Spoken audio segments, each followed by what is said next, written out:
c'est de la géopolitique aussi, les cryptos.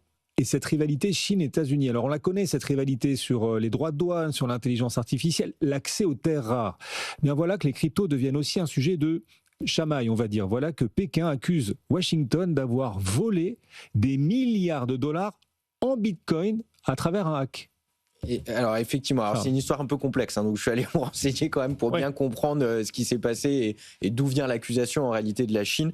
Si je lis bien, c'est le Centre national chinois de réponse d'urgence aux virus informatiques qui s'est saisi de la question et qui a accusé les États-Unis finalement d'avoir hacké près de 120 000 bitcoins.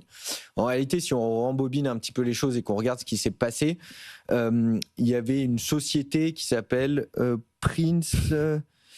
qui est opéré, voilà, il y a une pool de minage qui est opérée par un Chinois qui s'appelle Chen Zi et qui avait en parallèle des activités assez obscures, j'allais dire, sur de la fraude, notamment de la fraude en ligne, etc., etc. Et donc c'est dans le cadre de ces opérations anti-fraude finalement que l'administration américaine serait venue.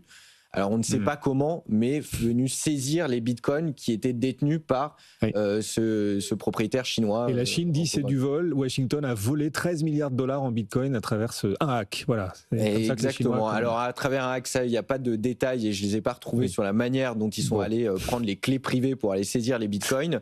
Mais en tout cas, c'est assez aussi savoureux de voir un peu comment la Chine, qui est anti-Bitcoin d'une certaine manière dans toutes ses déclarations, y compris par le dirigeant de la Banque centrale chinoise, qui pas plus tard que je crois à la fin du mois disait qu'il fallait interdire ou réguler très fortement les stablecoins et les crypto-monnaies, et qui se plaint de l'autre côté de se faire hacker 120 000 bitcoins. Donc, oui, c'est... Voilà. Merci à tous les deux de nous avoir accompagnés.